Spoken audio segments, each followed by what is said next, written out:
Hello friends, अध्यात्म spiritual development या माझ्या यूट्यूब चॅनलवरती तुम्हा सर्वांचं स्वागत आहे. थंबनेल बघून तुमच्या सर्वांच्या लक्षात आलंच असेल की आजच्या व्हिडिओचा विषय काय आहे. तर मी स्वामींपर्यंत कशी पोहोचले किंवा माझा स्वामींपर्यंतचा प्रवास काय आहे हा मला तुम्हा सर्वांसोबत शेअर करायचा होता. म्हणून मी हा आज लाँग व्हिडिओ बनवला आहे. तर फ्रेंड्स, माझ्या पहिल्या व्हिडिओमध्ये सांगितल्याप्रमाणे की मी फार अशी काही आध्यात्मिक सुरुवातीला नव्हते.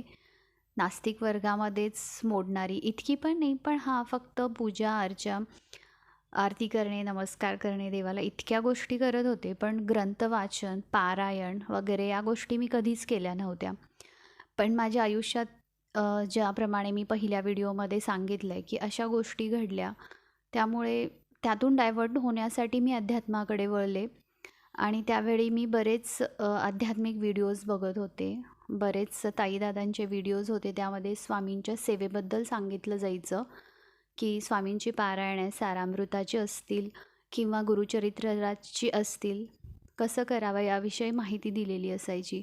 तर मलाही तेव्हा वाटायचं की आपणही हे अध्याय आहेत सारामृताचे किंवा गुरुचरित्राचे, ते करावे, आपणही पारायण करावं. पण त्यासाठी लागणारे जे ग्रंथ होते, ज्या पोथी होत्या, त्या कुठं मिळतात हे मला माहीत नव्हतं. त्यासाठी मी माझ्या आसपासचे आध्यात्मिक पुस्तके ज्या ठिकाणी मिळतात त्या ठिकाणी चौकशी केली. पण ज्याप्रमाणे ती पुस्तकं होती जी व्हिडिओमध्ये दाखवली जायची, दिंडोरी प्रणीत सेवा केंद्राची पुस्तकं, ती मला कुठंच मिळाली नाहीत. पण नंतर 1-2 व्हिडिओ पाहिल्यानंतर मला कळलं की ती दिंडोरी प्रणीत स्वामी केंद्रांमध्येच मिळतात. मग असं केंद्र आपल्या इथे कुठे आहे का, हे मला माहीतच नव्हतं. पण ते नक्की आपल्या एरियामध्ये आहे, आपल्या शहरात आहे का, हे बघायचा, हे शोधायचा मी खूप प्रयत्न केला. त्यासाठी जवळजवळ मी 3-4 महिने अशीच फिरत होते. प्रत्येक रोडवरून जाताना पाहायचे की कुठं दिसतंय का केंद्राचं नाव वगैरे. पण मला कधीच असं काही दिसलं नाही. मी खूप निराश झाले. म्हटलं की मला आता दुसरीच कुठली तरी पुस्तकं घेऊन वाचावं लागेल. पण एक दिवस काय झालं, मी बँकेत गेले होते. माझं काम झालं आणि त्यानंतर माझ्या मिस्टरांचा फोन आला. ॲक्च्युली आमची प्रिंटिंग प्रेस आहे.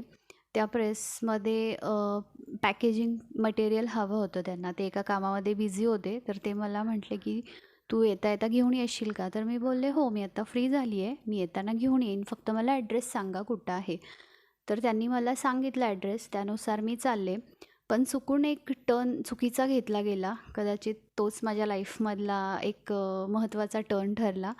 आणि त्या रोडवरून जाताना मला एक बोर्ड दिसला, ज्याच्यावरती लिहिलं होतं दिंडोरी प्रणीत स्वामी सेवा केंद्र, आणि एक ॲरो दाखवला होता जो की आतमधल्या एका बोळात जात होता. माझ्या गाडीचे ब्रेक आपोआपच काय माहिती जोरात लागले आणि माझी गाडी तिथल्या तिथंच थांबली. आणि मला तो बोर्ड नीट वाचताही येईना, इतकं डोळ्यात माझ्या पाणी आलं होतं. म्हणजे कसं असतं ना फ्रेंड्स, एखादी गोष्ट आपण जेव्हा मनापासून शोधत असतो आतुरतेने, त्या गोष्टीसाठी आतुरलेले असतो, तर जी गोष्ट तेव्हा भेटते ना, तेव्हा ते एक्सप्रेशन्स खूप वेगळे असतात. तसंच काहीसं माझ्यासोबत झालं. आणि मी ते आत्ता सांगू पण नाही शकत आहे तुम्हाला त्यावेळी जे फील केलं. पण तेवढ्यात माझ्या मिस्टरांचा फोन आला आणि ते म्हटले, "अगं कुठं आहेस? किती वेळ? मला मटेरियल डिलिव्हरी द्यायची आहे, तू पटकन ये." तर म्हटलं ठीक आहे, आता आपल्याला एवढं तर कळलं की बाबा आपल्या इथे आहे केंद्र, आपण स्वामींची सेवा करू शकतो. तर ठीक आहे, आपण परतच्या वेळी येऊ आणि जाऊ इथं, म्हणून मी माझ्या कामासाठी गेले. ते आवरलं. घरी आल्यानंतर मिस्टरांना सांगितलं की मी जे केंद्र शोधत होते ते मला मिळालं फायनली, आणि मला तिथं जायचं आहे, ती बुक्स घ्यायची आहेत, स्वामींचं दर्शन घ्यायचं आहे. तर मग माझे मिस्टर म्हटले, "ठीक आहे, उद्या वेळ काढ आणि जा." मग मी दुपारी मुलांना घ्यायला जायच्या आधीच 1 तास वेळ काढला आणि केंद्रात जायचं ठरवलं. त्यानुसार मी तिथं गेले. तो बोर्ड दिसला, त्याच्यामध्ये जो ॲरो दाखवला होता त्या ॲरोच्या दिशेने मी गेले. आतमध्ये एक मंदिर होतं आणि त्या मंदिरात एका साईडला पण शटर डाऊन केलं होतं आणि त्या शटरवरती लिहिलं होतं की केंद्राचा पत्ता बदलला आहे. आणि बदललेला पत्ताही तिथं त्यांनी दिला होता. मी परत निराश झाले. पण म्हटलं हरकत नाही, फोटो काढून घेतला त्या ॲड्रेसचा, कारण तो ॲड्रेस मलाही माहिती नव्हता. परत मग मी घरी आले आणि मिस्टरांना सांगितलं की हा ॲड्रेस तुम्हाला माहिती आहे का? इथं केंद्र आहे, जिथं नवीन सुरू होतं आहे केंद्र. जिथं मी गेले होते आज तिथं बंद झालं आहे आणि नवीन कदाचित तिथे बांधकाम होणार आहे आणि तिथंच मोठं केंद्र सुरू होणार आहे आणि मला तिथंच जायचं आहे.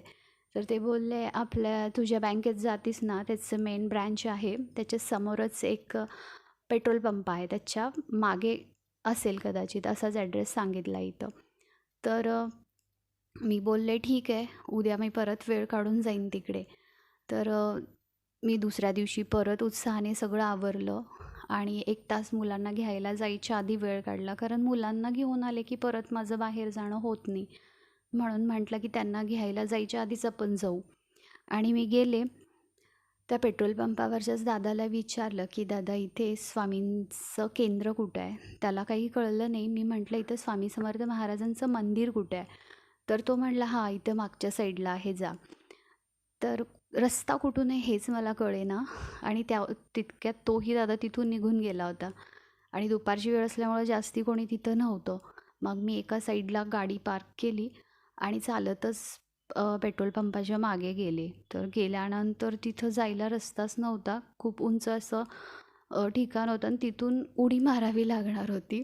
मला वाटते मी उडी अशी मारली, कदाचित डेअरिंग करत नव्हते, पण मारून मी गेले आणि केंद्रात गेले. तिथं केंद्र तर चालू होतं, पण कोणीच नव्हतं. स्वामींची मूर्ती, स्वामींचा फोटो बघितल्यानंतर जे काही अंगावर शहारे उभे राहिले आणि डोळ्यातून आपोआप पाणी यायला लागलं आणि 2 मिनटं मी म्हटलं, की शेवटी मी तुम्हाला शोधून काढलंच. मला तुम्ही हवेच होता आणि तुम्हीच मला रस्ता दाखवलात. असं मी बोलत होते, इतक्यात एक दादा मागं झाडू मारत होता, स्वच्छता करत होता. तर मग मी त्या दादाला जाऊन विचारलं, की "इथं जी पुस्तकं मिळतात का स्वामींची, सारामृताची आणि गुरुचरित्राची वगैरे?" तर तो दादा म्हणला, "हो ताई, इथे सगळी पुस्तकं भेटतात. स्वामी केंद्रातले ज्या काही वस्तू असतील त्या सगळ्या इथे मिळतात." मी खूप खुश झाले आणि त्यांना म्हटलं, की "मला नंबर द्याल का इथला त्या काकांचा? मी त्यांना फोन करून येईन." तर ते म्हटले, नंबर तर माझ्याकडे नाही आहे, पण एक ताई आहेत त्यांचा नंबर मी तुम्हाला देतो." आणि मग मी त्यांना विचारलं, की "इथं ग्रुप वगैरे आहे का WhatsAppचा? म्हणजे केंद्रात ज्या काही गोष्टी चालतात त्या मला कळतील आणि मला येता येईल." तर ते म्हणले, "तसलं काही मला माहिती नाही आहे, पण मी त्या ताईंचा नंबर तुम्हाला देतो. त्यांना तुम्ही कॉल करून विचारा, त्या करतील तुमची मदत." मग त्यांनी जो नंबर मला दिला, तो घेऊन मी घरी आले आणि त्या ताईंना कॉल केला आणि म्हटलं, की "मला बुक्स वगैरे हवे आहेत आणि तुम्ही मला ग्रुपमध्ये ॲड कराल का प्लीज?" असं रिक्वेस्ट केली. तर त्या ताईंनी मला ग्रुपमध्ये ॲड केलं आणि मला सगळ्या माहिती मिळायला लागल्या तिथल्या आणि मग मी एक दिवशी गेले, बुक्स वगैरे घेऊन आले आणि स्वामींची सेवा सुरू केली आणि जसा वेळ मिळेल तसं मी केंद्रात जायला लागले. अशी होती माझी स्वामींपर्यंतची पोहोचण्याची ही ओढ आणि हा प्रवास. पण एक गोष्ट यामध्ये जी घडली ती माझ्या मनाला खूप लागून राहिली आहे. ती म्हणजे तो दादा होता झाडू मारणारा, जिथे मला सर्वात पहिल्यांदा भेटला. तो दादा त्यानंतर मला कधीच कुठे दिसला नाही. म्हणजे ते काय होतं मला नाही माहिती. हा चमत्कार होता, काय होतं? तो दादा आजपर्यंत मी जेव्हा-जेव्हा जाते मी शोधते त्याला, पण तो आजपर्यंत मला कधीच नाही दिसला. आता हे चमत्कार होता किंवा काय होतं, पण माझ्यासाठी तेच स्वामी होते. श्री स्वामी समर्थ.